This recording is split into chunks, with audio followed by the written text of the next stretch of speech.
Hey, good morning, everybody. Welcome to the Marana and Oro Valley Experience. I would tell you what episode number it is, but I don't remember, but I know that it's a lot. So I'm really excited to say that we have been consistently doing this for a while now, and we're having a great time doing it.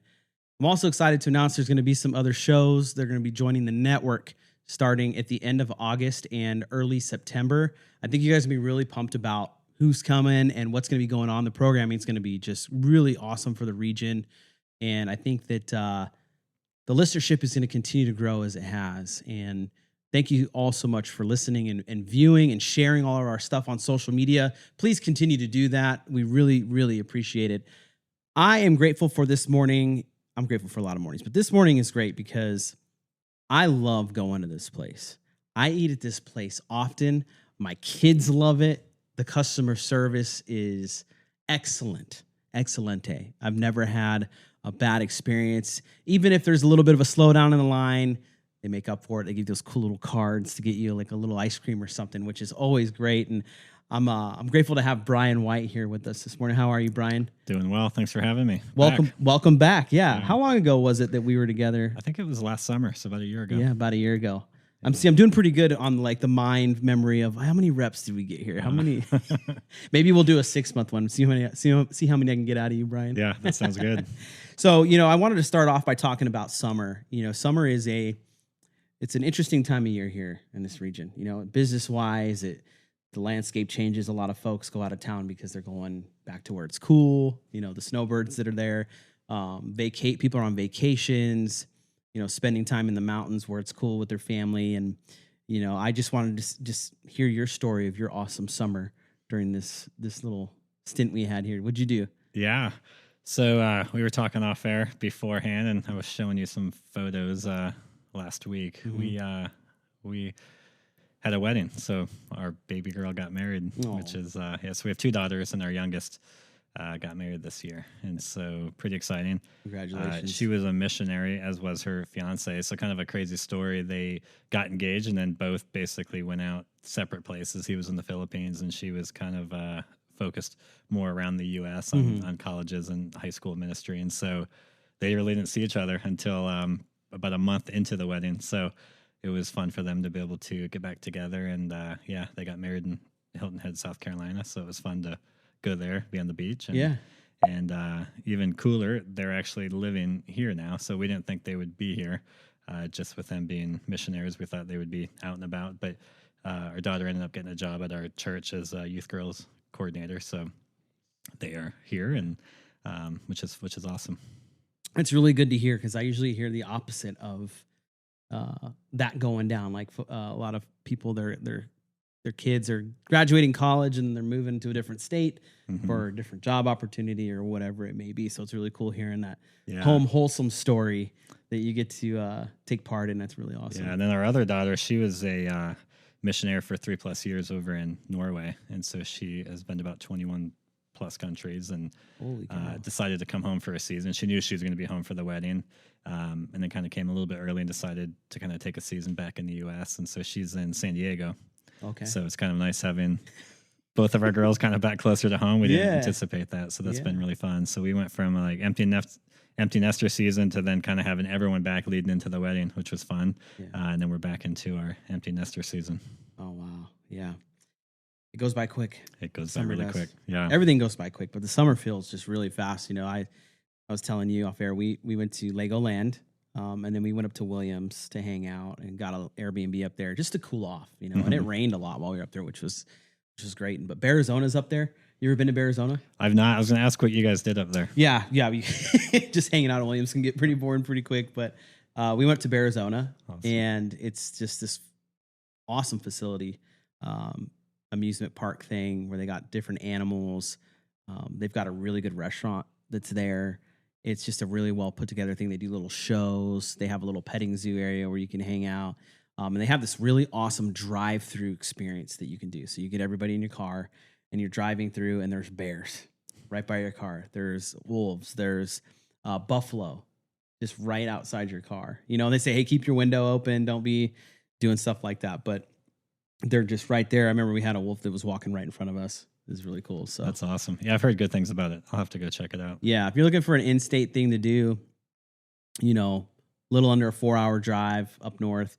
And my recommendation, so this was the first time we went this route. So we actually went up through Prescott and Dewey. We stop at the Mortimer Farms up there. Have you ever been there? I've not. So it's like this cool little spot where you can go and pick your own vegetables, your own fruit. And it also has like those big air pillow things that you see at the pumpkin patch. Mm-hmm. You can just go and jump on those. They have some zip lines and stuff you can mess around on. The kids love it. You know, it's just a lot of fun there. And they got good food. You can get lunch there. They have like salsas, pretty much anything you can think of. They have it there. So good little pit stop. Yeah, stretch your legs. Really cool. Yeah, I love Arizona. We moved from North Carolina, and I always loved that you could be on the beach and then in a few hours be up in the Blue Ridge Mountains. And I feel like Arizona is very similar to that. You're down in the desert, and then you're up in just cool, literally cool mountains. Yeah, it feels good to do all this stuff in Arizona at this point. You know, we've been to the Grand Canyon. You know, been to Jerome. Have you been to Jerome? That's a trip. There's all kinds of these little towns that just have history to them that will amaze you if you go and visit them. Some of the stories are pretty wild. Jerome's pretty wild if you get a chance. Who else? What else is there? You know, I still haven't been to Bisbee yet. I got to make it out there, but I'm kind of like, maybe it's a solo, wife and I trip only kind of thing because I don't know. I hear a lot of stuff about it. I'm like, I don't know if the kids. Lots of steps there, right? Yeah. So, but in the summer, business changes. It's hot, so I don't know if we see a lot of people out as much. So, do you guys feel that a little bit? Because a lot of the other restaurants we talk to, they say, yeah, there's a little bit of a downturn, but Chick-fil-A is a different animal. Because every time I drive by it, it's still got a full line. So. Yeah, we're blessed in that sense. Yeah. It's interesting, and I think I said over the years of living here, I've seen less of a swing. I think back when we opened in 2017, there was probably more seasonality to it, more snowbirds. I think as we've grown as a community, perhaps there's more year-round people. I mean, obviously, we do see, and we know of people who leave, but we stay pretty steady. I think for us with the play area, we actually see a different swing. So we go from more of a nighttime business that we're getting back into right now with after school sports and just kind of that school rhythm where we'll see like the after school snack period and then into like a surge into dinner, people going to and from activities. Whereas in the summertime, we definitely see a very aggressive lunch. Mm-hmm. And then I think, starting from early morning through dinner, parents are bringing their kids to play in the play area, which we're very thankful for. Yeah. Oh, they love it. Do you, how do you guys handle when you see that big group of buses pull up from a sports? Yeah. I mean, that's got to be, what time are you guys open till? We're open until 10. 10. So you're getting those after high school football games and other stuff like that. Yeah. How do you handle that? I mean, you can just be doing your standard thing and then you have 150 kids and family roll up. I mean, how do you do that? Yeah. Very thankful for our team and for our leadership. I remember the first time that happened back when we opened, we were freaking out and it was probably just more of a van than a bus. So the team has gotten very good at how to handle that. And I think they almost kind of thrive on it, knowing that it could happen any night of the week. We definitely see high school, college teams going to and from, which is fun being the first Chick-fil-A in and out of Tucson, just because we do get a lot of those teams. I think even the ones further down into Tucson, down south, they'll just kind of get on the highway and hit us on the way back. And so I think it's important to have a reputation that we are easy to work with, that we're quick. And then our vision is to be a distinctively better experience. And when we're in orientations, I always talk to our team members to kind of explain what that means and simplify it to basically that if someone's driving from Texas to California, they see our sign, they need to use the restroom, they're hungry, they pull in. Like, I want them to get back into their car and be jealous that we're not their local Chick-fil-A. I think it's the same thing with the bus, right? Like, it's just a means to an end. They have to eat before they get back on the bus and get to where they're going. But I want the bus driver, the coaches to really appreciate how much we showed care for them, how fast we were. We usually try to give them their meals for free, just as a thank you for bringing everyone in. And then that way, hopefully the next time they realize like, hey, like we know that location, we know that they care, we know that they're quick and get them in and out. Yeah, circled that on the map there. Yeah. As the bus driver. Yeah, I know where I'm Yeah. stopping for this one. Oh, Which that's Miranda's cool. a good place for that. Yeah. Because again, it is kind of that first in and out. Yeah, I never thought of that. That's a good point. When you're dropping down from Phoenix, it's the first one. Yeah. And then same thing for people just driving to and from as well. Yeah. Or from Texas to California. It's true. Wow. Good spot. Mm-hmm. Almost like it was on purpose. Huh? Yeah. Hey, you know, with everything going on in the world, especially with artificial intelligence and AI and all that stuff, you know, I texted you and said, hey, I want to talk about tech. I want to see if there's, you know, anything going on in the Chick-fil-A world that has changed since last time we talked, because I feel since the last time we talked, a lot has changed. I mean, the technology that's there, the tools that can be developed pretty quick to help an organization and do things, and AI agents and stuff like that. You know, not saying that you guys are just going all into AI agents, but has technology changed since last year for you? And on top of that, how much has it changed since when you opened? Mm-hmm. So are you guys seeing some different changes in technology and software and stuff you guys are using? We are. Yeah, we're actually getting ready to change our POS system, which is a pretty big change. That's a big one. And I would say historically, Chick-fil-A is a little slow to adopt, and not because, you know, they're not aware of what's out there or want to grow, but I just think it's kind of in the culture of being family owned, you know, can go a little bit slower. We've actually had some people come work for us from other quick service, and while I think sometimes we operate in like a spaceship in the back, especially with chicken, and I can explain that in a second, I feel like a lot of other brands perhaps are just kind of always chasing that next thing, and I think Chick-fil-A is a little bit more methodical and strategic, and so I appreciate that, because I think sometimes you know, just because something's out there doesn't mean that we have to go that route, but we certainly need to find ways to simplify the process and the job. You know, I talk a lot about people and systems, and people need systems to thrive, and systems need people to operate. And like when we first opened back in 2017, we would have an order taker taking drive-through orders, also make the drink, also make a dessert. Now those are 3 different roles, right? So as we've grown in volume, we've had to grow in scale, but also in just like the systems that you're talking about and the technology. It's not that there's things that are like archaic, but I think, again, because we've been slow to move, that when we get a change like our new POS system that's happening in a couple months, some other stores have been rolling it out. That's another thing about Chick-fil-A. They're really good about testing stuff well in advance before it rolls out, so that when it does roll out, it's ready to go. And so we're thankful that by the time we get it, plenty of other stores have had the opportunity to work out some of the kinks. But I think that'll be good for us. I think we'll be able to do new things. I mean, even with the app, right? The app's evolving every single day in ways that we can communicate with the guest better, engage with the guest. And an app that is on, or a customer that's on the app is a much more engaged customer than not typically. Yeah. And so we're trying to always find ways to kind of take that guest and bring them into our core.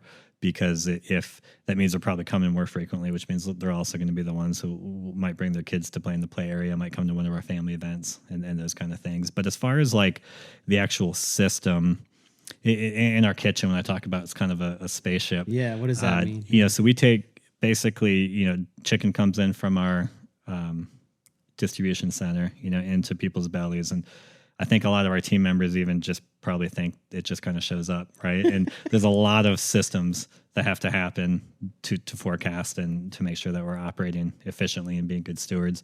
And then not only that, once it's in the building, you know, what's our process to pull it and prepare it? So I don't know that people realize, but I mean, we touch every piece of raw chicken. And so we used to have to hand fillet it. So we would pop the tendons so that when we cook it in the fryer, it cooks flat.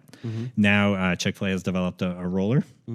I wouldn't say it's the most technology thing, right? There's no AI doing it for us. Yeah. We have to manually crank the roller, but that system alone, you know, just saves time. Even back when we first opened, we would hand squeeze lemons for our lemon juice. Really? And yeah, it was crazy. I mean, it was like at that point, 10 plus cases of lemons a day. Wow. And we had the little knuckle buster Sunkist, you know, where you just almost like one you'd have at home, a little bit higher level from industrial.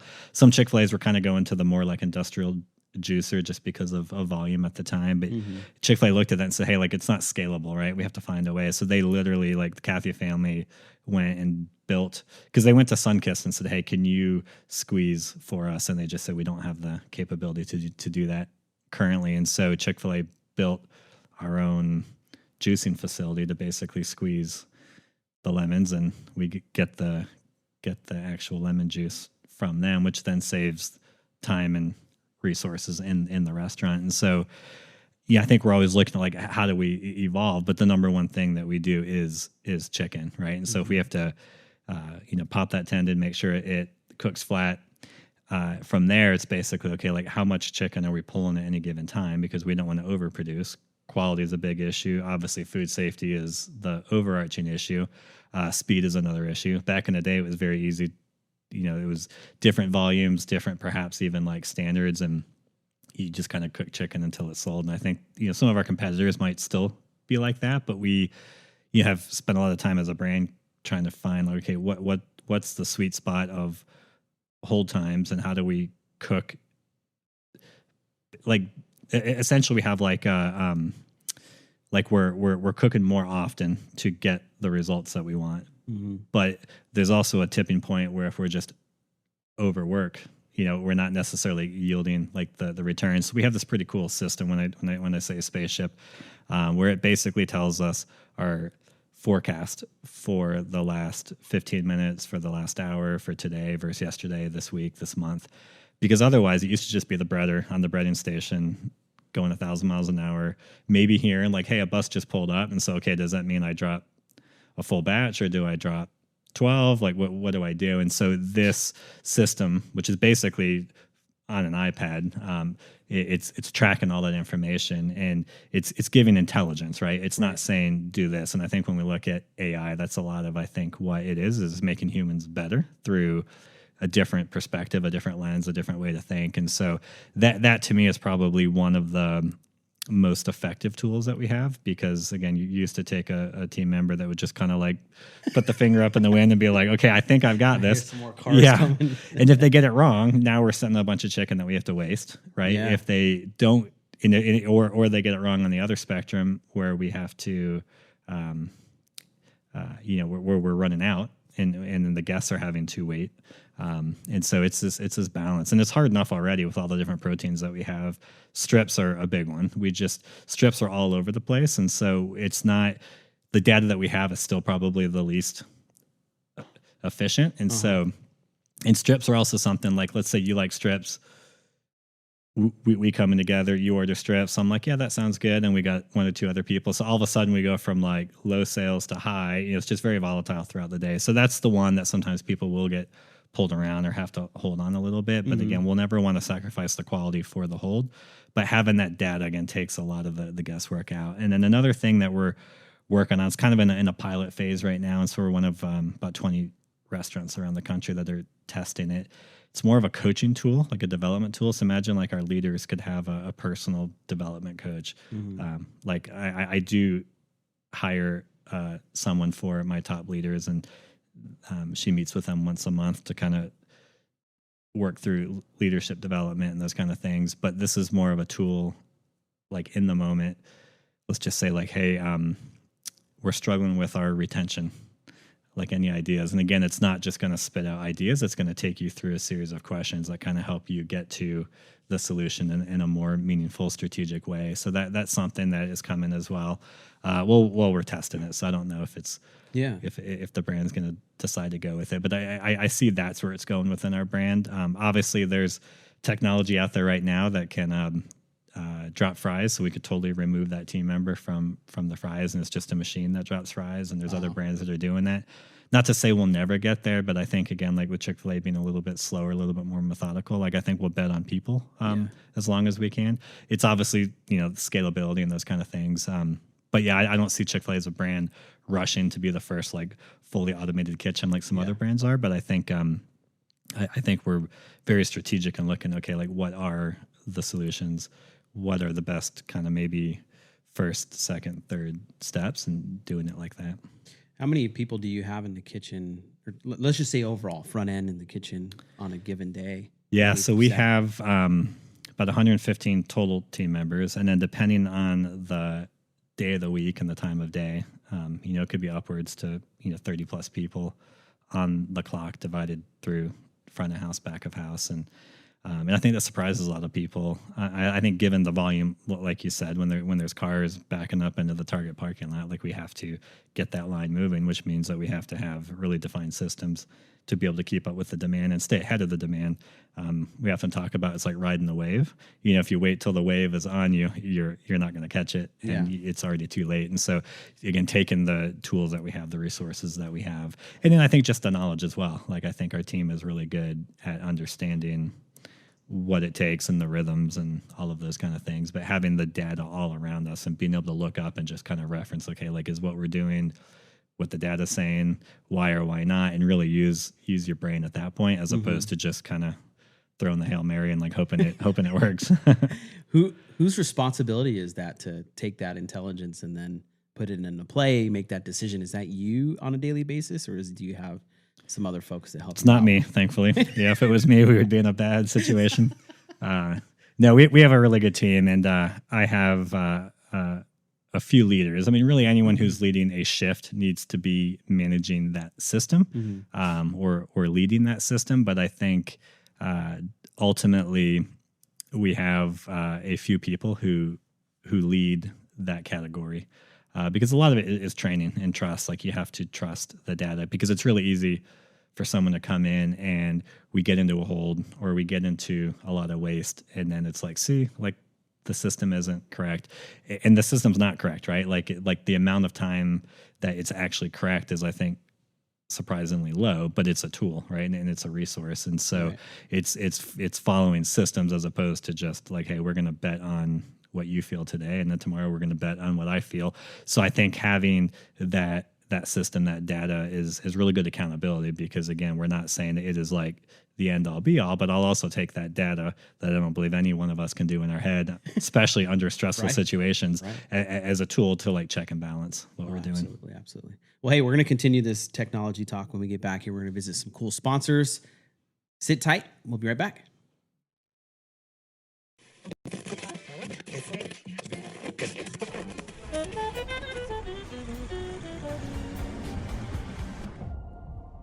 For over a century, radio has changed and impacted the lives of everyone, becoming one of the major foundations of communication, keeping us up to date in news and broadcasting, and providing daily music that we love. Radio evolves more as the years progress and time moves forward, and it is only becoming better. Live the Dream Media is proud to be part of that history, stepping into the evolution of online radio to make it more advanced than ever before. Introducing the Live the Dream Media app, your #1 online radio experience. Catch your favorite music 24/7 and tune into live podcasts, or catch up on your own time with our on-demand library. And you can also check out our integrated merch store built right into the app. No matter where you travel in the world, the dream stays with you. You can be anywhere on the planet and stay connected. Download the Live the Dream Media app for free today on the Apple App Store and Google Play, and experience radio reimagined. Copper Creek Cookies, Copper Creek Cookies, coppercreekcookies.net. We can print anything on our soft vanilla logo cookies. We deliver them and other sweet treats locally. We are located at 4249 West Ina Road, Suite 121. Call us 520-300-1131. We bake smiles. Copper Creek Cookies, Copper Creek Cookies, coppercreekcookies.net. You've got a voice, but are you ready for a global audience? Don't just settle for standard studio rental. At Live the Dream Media, we amplify your voice by broadcasting your podcast completely live on our exclusive online radio network. Whether they're down the street or across the world, your listeners can lock in live on YouTube, Meta, and the Live the Dream Media app. Why choose live? Because real-time connection builds a loyal community, extends your reach further than ever, and turns a simple recording into a massive digital event. Stop waiting on the edit. Go live, build your crowd, and live the dream with Live the Dream Media today. 888 Crime keeps our community safe and your identity a secret. One anonymous tip could stop a crime. and you could get rewarded with cash. Let's stop the silence on crime and strive for a safer community. Contact 88-CRIME or visit 88crime.org.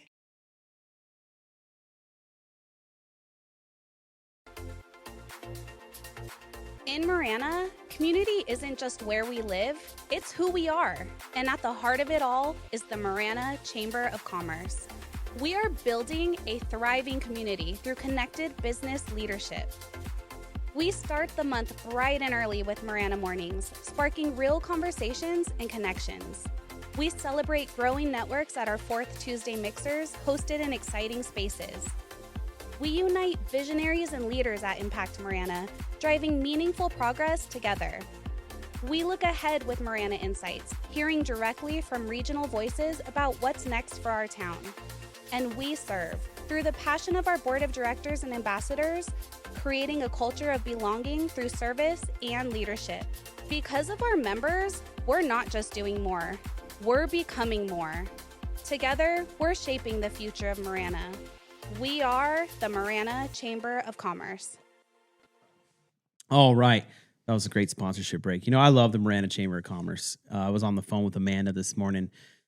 We were having some conversations about a show that's coming here that's going to be part of the Marana Chamber of Commerce. We're figuring out the details and the logistics and all that fun stuff. And, you know, I'm not going to spoil anything else on that, but there are talks. So pay attention. If you're not a member of the Marana Chamber of Commerce, they are one of our media partners. We're a media partner with them, and you should do it. It's the best chamber in Southern Arizona by far.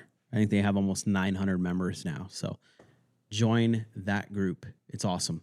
All right, let's get back into this. So we're talking about technology evolving.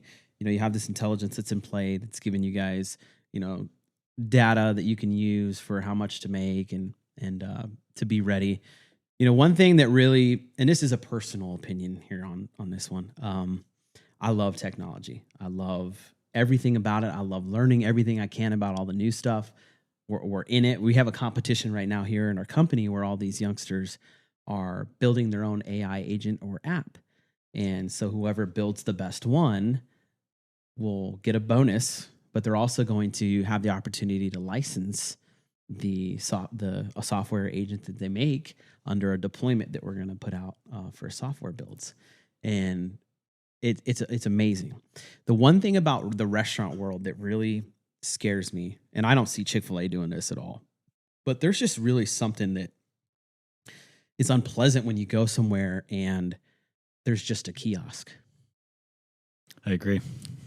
I feel like it's the biggest miss of an opportunity to not only get to know somebody, but to serve them, to be a good steward. That's where it is. Mm-hmm. You know, there's a lot of, I'll say it, there's a lot of places that make hamburgers. There's a lot of places that make hot dogs, right? Good food products are great. But when you have that stewardship or that connection that you have, like at Chick-fil-A, with that person, I feel like that is the ultimate experience. As opposed to when you walk in somewhere and you go, you know, all right, put your order in and then just wait for it. I may as well be at the hospital. Mm-hmm. Or airports now. Or the airport. Yeah. You know And what I mean? Yeah. Like, I kind of wanted to see how you feel about that. You know, I know where Chick-fil-A's at, and I just don't ever see that, and I hope it never gets to that. But I feel like that's the hospitality piece where we get to grow that connection with folks. Absolutely. And I think there's a time and a place for it. I think even in the Chick-fil-A world, and an example would be at the U of A, right? There are kiosks there. They live in these like little 1 hour windows of class gets out and about 1,000 students swarm in and trying to order Chick-fil-A all at once. And so I think it's a necessary in some spots. Yeah. Like solution there. I think when they started rolling out, the intrigue of it, right? I think a lot of operators were like, hey, we need kiosks, if not to replace people, but to have a solution. And then someone at Chick-fil-A said a really good thing. And they're like, you know, everyone has a kiosk in their pocket. It's called a mobile app, right? And I think that really is our solution. Curbside is a perfect example. My wife is a curbside customer, pretty much wherever we go. whether it's Target or groceries, and there's a convenience to that. It's honestly a little bit of a hard guest to serve, and it's actually one of our lowest rated customer satisfaction avenues. Because you pull in, it probably always seems longer than it is. For us, it's at least a minute out there and back in, and so from a staffing standpoint, that back and forth to basically hand you your order when really you're not interested in that human connection, or you would have come inside or perhaps gone through drive-through. Yeah. So it's a little bit of a kind of like double-edged sword there on like how do we serve it the best possible way? And I do believe we don't need very long if we're doing it right to make your day, right? Like if we bring that food out, we can do it very differently, and you're going to get two different experiences. And so I'm thankful that we have that. I know more and more Chick-fil-A's are starting to kind of cut that avenue off just because it's hard to serve. There's parking lot challenges, and a lot of Chick-fil-A's. We're thankful that we do have some spaces right up front. So we'll see where that goes, but I think that's interesting. Kiosks, some are cutting it off. Yeah. Actually, most in Phoenix right now. But turned it off. It's great because you get the insight from your perspective on it and what you guys are seeing. It's convenient, cool, but it takes longer. Your staff have to walk in and out, right? And there's dangers that come with that, right? Cars moving, like you said, all over the place and everything. It's like, is it really worth doing that? As opposed to them, just go into the line. You're gonna be in your car anyways. Yeah. It's interesting. Well, and then there's a perception there, like when our line over a season maybe doesn't move as well, maybe we have some accuracy issues from staff development challenges that we're having. What will grow is our curbside, or not carry out. So carry out is like the worst. Now, if someone's driving from Texas to California and they want to come in, use the restroom, carry out's usually probably what they're going to do. Curbside is that guest that probably could go into drive-through and have just as good of an experience, if not similar time frame, or even getting out a little bit quicker. I think the perception sometimes is, hey, that's a long line. Let me just go sit there. I do think people will like to just kind of sit there and zone out. I mean, there are times where I'll be walking an order out and someone's on their phone. So from a safety issue, also probably not good. But it's almost like you're like sitting there, kind of moving, like hello, and then almost like knocking on the glass, and then they like jump, And so but I think that shows that people want that time to just kind of check out, right? I also get that if there's kids in the car, right? Like they don't want to come in. Could they go through drive-through? Arguably, but I think it's at times to just kind of sit and kind of have some personal time while you're waiting for the order. So I get it. I don't know that long term that's an avenue that we can really grow just because of space. And I think that's why some Chick-fil-A's have decided to cut it off because, there's only so many spaces in the parking lot that we could commit to that. And so I think it's much easier and more efficient to try to grow drive-through, right? Or try to grow the dining experience for those that want to come in and focus on those channels as opposed to one that is somewhat limited. But yeah, I think back to like the kiosk. I mean, everyone does have a kiosk, and it is interesting. Like we talked about, the people that use the app are more connected. They also typically from a check average will spend more because while we don't want to be pushy, we're always talking to our team about suggestive selling, just from the sense of like a lot of people will go in and just kind of always order the same thing. And then we'll have a seasonal item. They don't even know it, right? We're getting ready to come out with chicken and waffles and a s'mores milkshake. Wait, whoa. Yeah. Hold on. Chicken and waffles and s'mores and a s'mores milkshake. Yeah. It's going to be exciting. Yeah, I think it's it is tested really well, and I think it's a unique item that everyone is familiar with, right? And so when are we talking about? In a few weeks. You heard it. You heard it here first. Hopefully. Yeah. So come on in, and I think that it's almost our obligation. Like back in our previous world, we worked in the footwear industry for Fleet Feet, and people would walk in and it was specialty retail. And so everything we sold, you could get online. We weren't making our products. That's the difference of here, right? If you want that chicken and waffles, like you've got to come to Chick-fil-A to get that. Or if you want the Chick-fil-A original chicken sandwich, like you're going to be coming to Chick-fil-A. But back in the day, it was the challenge of, okay, like if someone were to walk in and they're just like, hey, can you replace these shoes for me? Like we were very thankful for that guest because they could have gone anywhere and they decided to come to us. But how many people just walk in thinking like, hey, I just want this, and then you have a whole retail space full of things. And so let's say you're getting ready for your first 5K or your first marathon, that's just dialogue and conversations of like, well, hey, have you thought about nutrition? Hey, have you thought about like, what are you going to wear? What about your socks? Right. And it's not saying you have to buy all of these things, but you're basically educating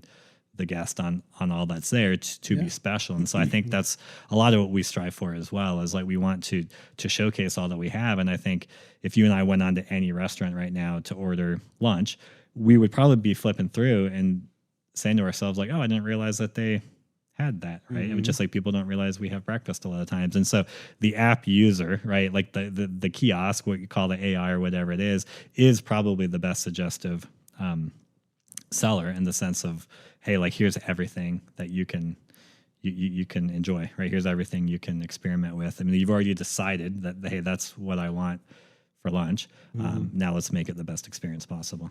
So the app user tends to have a bigger ticket, is what you're saying. Correct. Yeah. That's interesting.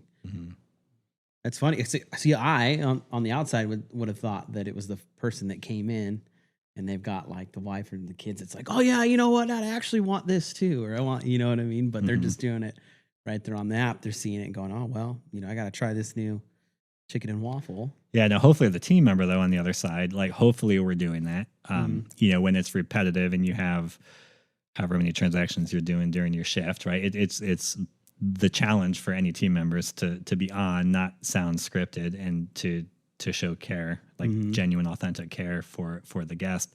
So there's a few things that we really want them to hit during that transaction. But at the end of the day, we just want it to be personal. And do you know who Horst Schulze is? He was the, I think, founder of Ritz-Carlton. Like he was kind of the Ritz-Carlton guy. And so early on, especially, like a lot of what made Ritz-Carlton premier and exclusive was kind of his vision and his training.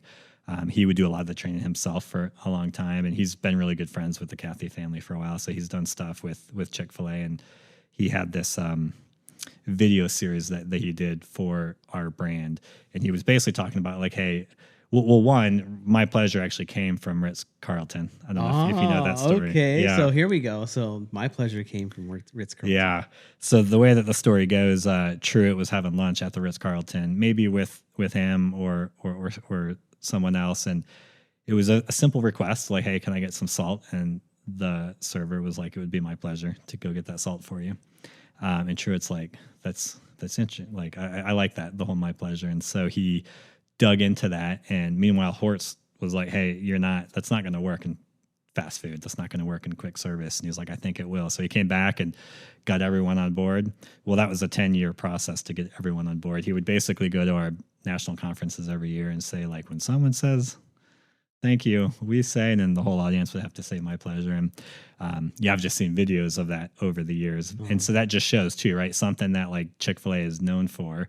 It didn't just happen, right? Because someone said, go do this. Like it took many years to define and get to the root of like, okay, like, can we do this? And so when Horst came and did this video series, he was basically being told like, hey, we're too busy, we're too quick in order to make that connection with the guest.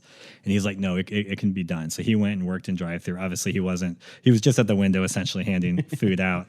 And given he's a older gentleman with a thick German accent, I think, but still out there practicing. Yeah. Right. Like, and you would come through and he would just find something to connect with you in a very short period of time. And I think that's the difference. Like in life, it doesn't take, months and weeks and hours, right? It does to cultivate certain relationships, but it doesn't take that long just to show someone that they're seen, that they're cared for, that we love them.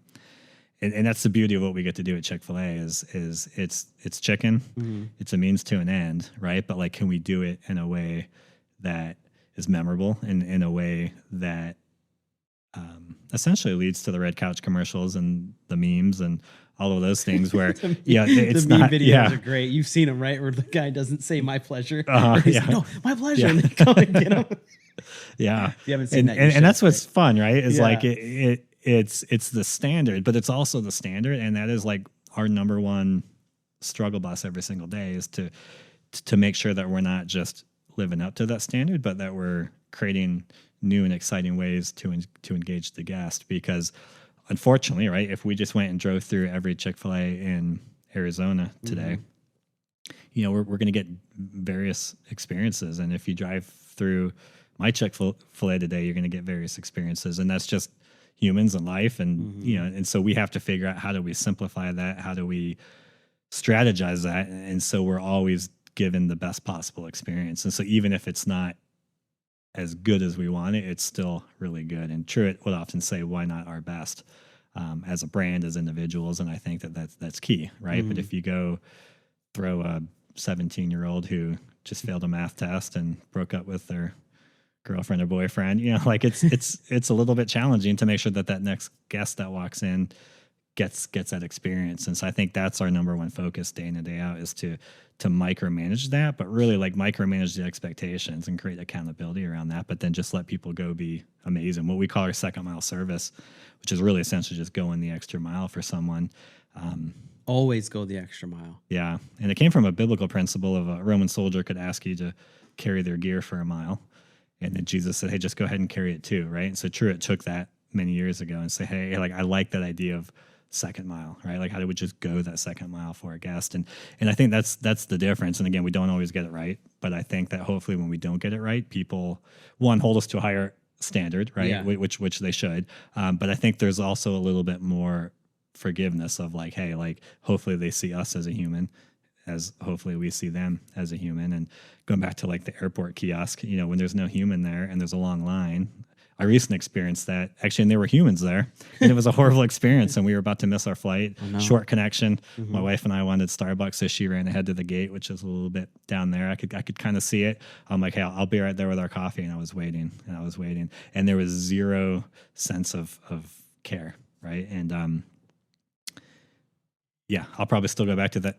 You'll never forget that Starbucks experience. next time, right? But because it's convenience. And I think that's what wins out a lot at Yeah. airports or even at fast food. But I think while we're fast food, quick service, we want to be an experience that is memorable, that does show people that we care about them. And yes, it's food, and we want food that's all right all the time, but that it's way more than just the food, that people come there because they can trust us. And again, I don't, you're not going to do that with a kiosk for sure. No, not at all.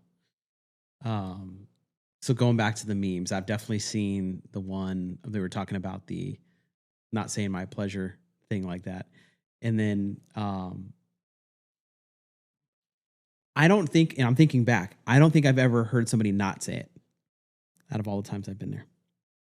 That's good, because I know it happens. So. Yeah, I'm sure. Yeah. I'm sure, but I haven't had that. But then you were talking about, we don't always get it right and all that. And, I personally look at the whole experience. I always go, okay, something's going on they're dealing with. Mm-hmm. You would hope that a lot of humans would have that much grace, right? But either way, when it does happen, it's always a good experience fixing it or making you feel good about what happened, right? If your guys are a little bit behind, you guys hand out. It's whenever that happens, you often will hand out a milkshake or something or whatever out, right? Well, I personally feel excited about it. Yeah, this is great. I really appreciate that, Mm-hmm. But, then I go and use it, but then I also end up ordering something else on top of that. So I'm like, that's a great idea. So you got me twice, you know what I mean? So I think it's really cool. And again, I don't think I've ever heard anybody not say the my pleasure thing. And hearing the whole backstory, I always wondered, I think a lot of people wondered, where did that come from? The why behind it, right? Yeah. So, and I think not just where it came from, but how long it took Truett to get the brand to buy into. You said a decade, right? Decade. And it continues still, right? I mean, that's probably still, you go to a conference or something else. Let's go back to the fundamental. It's like sports. Yeah. Championship teams are really good at the fundamentals of the game. Correct. Yeah. That becomes a fundamental piece. You see the success in the fundamentals. You can have the most talented group of people in the league, in whatever it is. If there's no fundamentals, no sound fundamentals, it's not going to happen. Well, I think Truett was a big fan of that, as are probably the coaches that come out of the coaching trees of Nick Saban and those individuals, where it's a lot of the same. And I remember hearing a story about Truett. Somebody wanted to meet with him, and it's not that he wasn't caring. He was a very caring guy, but he's kind of like, why do they want to meet with me? I don't really think I have a whole lot to say, and everything that I do want to say, I put in a book, and so just send him one of my books. And his assistant was like, no, I think they really want to meet with you. And he's like, okay. But I think he was like that, right? Like, of course, you're always evolving and you're always coming up with new and creative ways to do things, but the fundamentals should stay the same. And I think COVID blew that up for a lot of people. It blew it up for us for sure. And we really had to get back and dive into, and we're on like round 2 of it actually, because I think as a brand, COVID pretty much flipped a lot of, like almost like probably flipped the entire organization, where we had majority of people working in dining rooms, let's say, that had never worked in an open dining room, right? Because they got hired when teams were flipping over with COVID, and they had never worked in the hospitality side of an open dining room, so they got hired on when it was very transactional. And technology, right? You talk about technology, like we were able to take our play outside with which is crazy when you think about this. Like our current system operates off of iPads, with technology and stuff that Chick-fil-A has built in order to integrate our POS system. Our new platform is going to have its own devices that you could almost take out.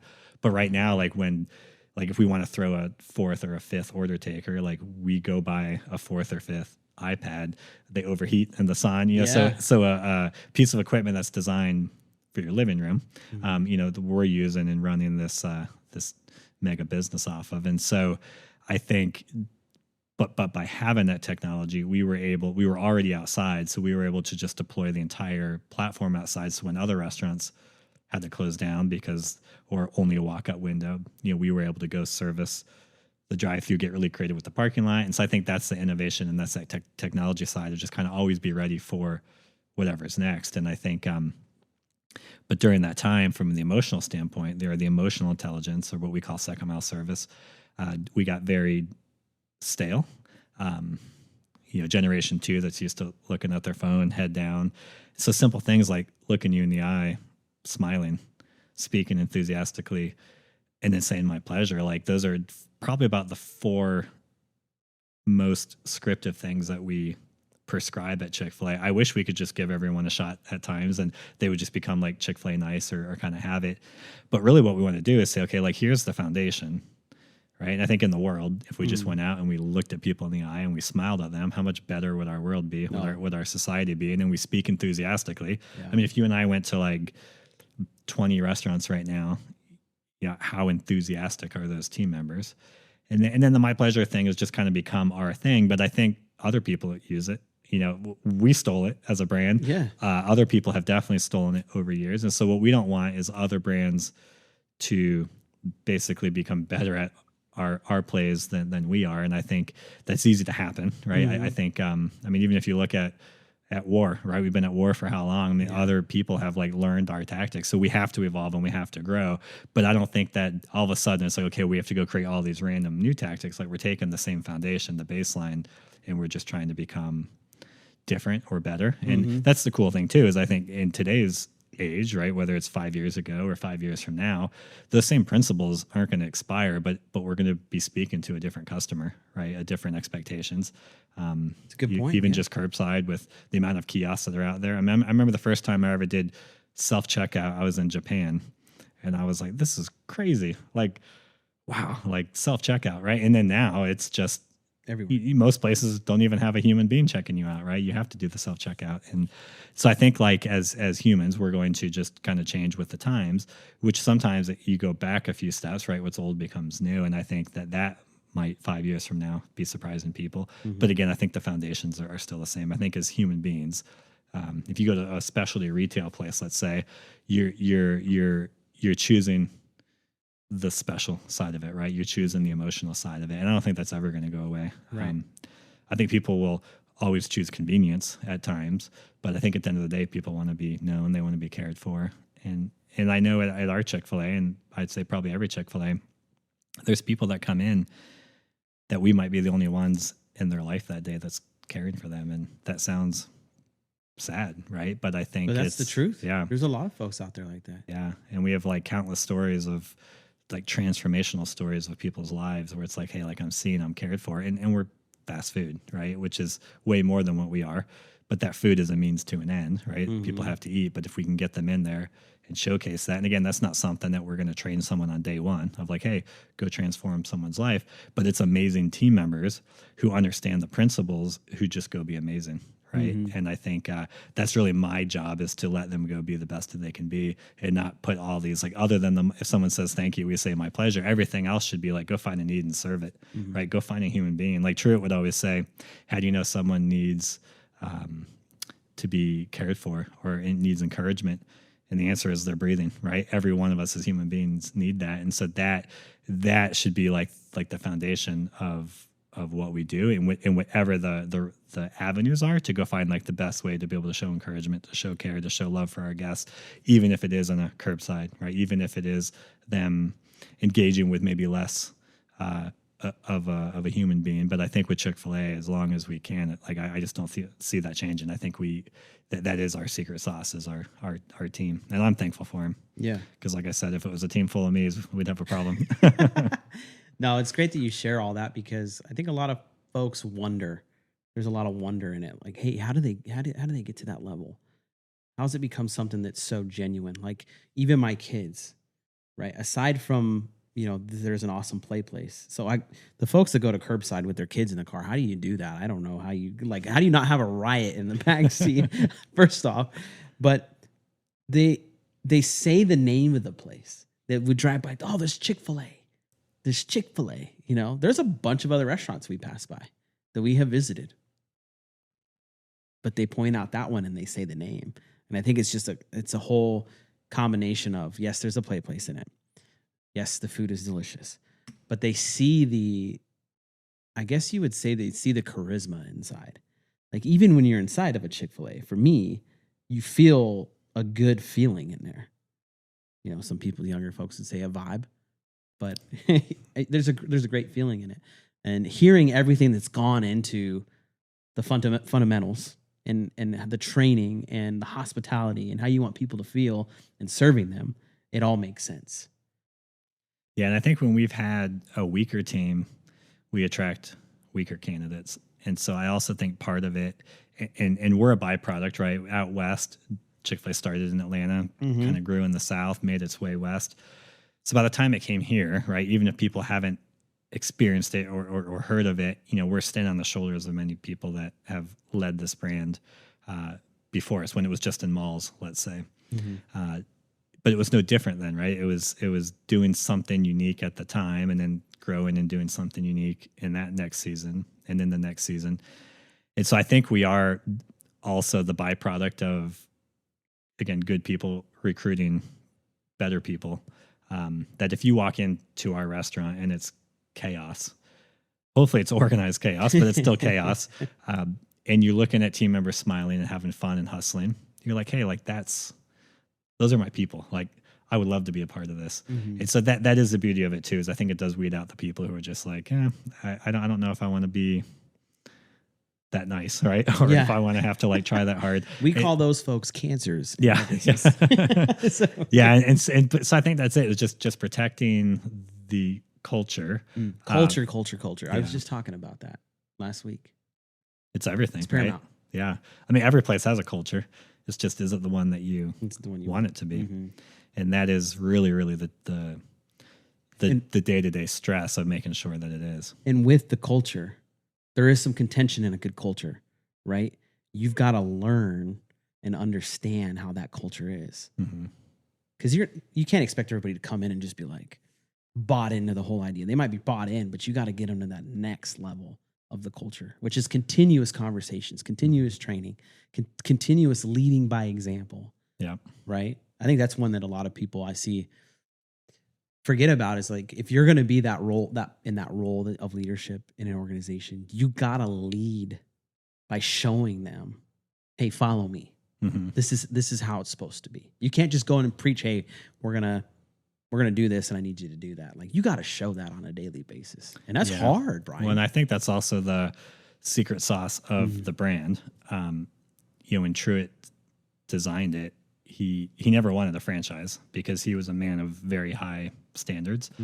The grill that we have, to make the grilled product, he wanted a backyard flavor, and it took, I think, close to 10 plus years back and forth with the manufacturer to make it just the way that he wanted. He was a very, very loving man, but a very, very committed man to a level of excellence. And he would always say, I'd rather have one restaurant do a good job than have hundreds where 10% are underperforming. And I think when you look at where the brand is today. I don't think he would ever envision that it would be that, but that local ownership, not to say they can't have good businesses otherwise. And now Chick-fil-A operators are allowed to, if the situation real estate works out, have two, whereas before it was only one, but there's still that local ownership where they're invested. And I think that there is something to be said for that, to kind of piggyback on everything that you were saying. Like, if my role is to be the visionary of Chick-fil-A at Thornydale, and I'm never there, right? Or I pop in a few times a month, or I'm analyzing it from what the spreadsheet says, I'm missing out on a lot. No, on the other hand, again, like I say, like if I was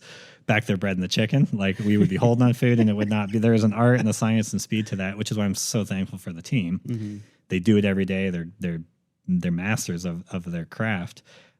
But my job is to be there and kind of just keep that pressure high. And so for me, I've got this thing called CSE, which is really my, like who I am, what my role is. Because it's easy to say like, hey, I'm the visionary, but like, what does that really mean? So it's curiously stewarding excellence. And I think like God wired me to be curious. So I'm always in our restaurant picking things apart of like, why is it like this? Going to other Chick-fil-A's, going to other brands and meeting with people and just saying, okay, like how can we do this better or do it differently? And also how to do it easier, right, to get better results, because as we're growing, it can't just be adding. We have to be figuring out how to simplify. I think stewarding, like I've been blessed with people and resources. And so my number one priority there is to steward people and make sure that they're fulfilling their dreams, right? So we offer free college at our location. We free virtual healthcare. I mean, things that are like kind of like untraditional for fast food, just because we're trying to attract and retain the top talent, but also show them like, hey, whether you're here for 6 months or 6 years, there's a pathway for you. It doesn't mean everyone's going to grow into leadership, because not everyone's wired to be a leader, but like we want you to grow, and we don't want you just to be stagnant. And then that level of excellence, again, I also feel like I kind of like a Truett, I have high standards of excellence, and I never want to apologize for that, but I also want to be very careful that I'm not, like, it's impossible to be excellent all the time. And so, sometimes 80% in a season, like, is your level of excellence. And so, like, let's just make sure that we're always level setting it. We're never dumbing down the experience, but we're always going for the best possible, but being realistic that, hey, we're doing this with people in our current season, and is it what we want? So yeah, to me, I think like if I'm curious on a daily standpoint in my restaurant and out in the community, and I'm stewarding things the best that I can, and then just always pursuing excellence, which is really like Simon Sinek's infinite game, right? Yeah, There's I love Simon. So like in a football game, we're getting ready to go into football season. There's clear rules, clear time frame, set players, right? In business, in the world, rules are always changing, players are always changing, and there's no time frame. And so, it's identifying that like, hey, am I improving? Am I better than I was? And if I'm not, am I in a direction where I'm going better? Then that's arguably excellence, right? And so I think that those three things keep me focused on a daily basis of making sure that we provide an environment for the team where they're able to thrive. And then really, I want to just like let them then go be the best that they can be. Brian, this was probably the most enlightening hour I've had in a long time. I appreciate you coming in. Yeah, thanks for having me on. With us. I look forward to the next one. Yeah. This was great. Me too. Yeah. Maybe we'll do 6 months instead of a year. See how much technology changed then. Because I think on the next one, I want to talk about and dive in a little bit on the parking lot and the dynamics of that. Because I saw it change. Witnessed the change. Yeah. So I think we have some changes coming, hopefully. There we go. So we'll dive into that next time. But hey, everybody, thank you so much for joining us on the Marana and Oro Valley Experience. I hope you learned something today, because I did. I thought it was great. And of course, if you missed it, you're just jumping in. We'll have this available in post-production on all of your major streaming platforms, to include our own Live the Dream Media online radio app that you can check out. Hey, and also check out all the new music we got going on. Our online radio station is running 24/7. Don't miss out. There's country, there's 80s, generational hits. The team, Tony, everybody, thank you so much for helping out with this, and we look forward to the next episode. Stay tuned. A lot more shows going on this week. Take care.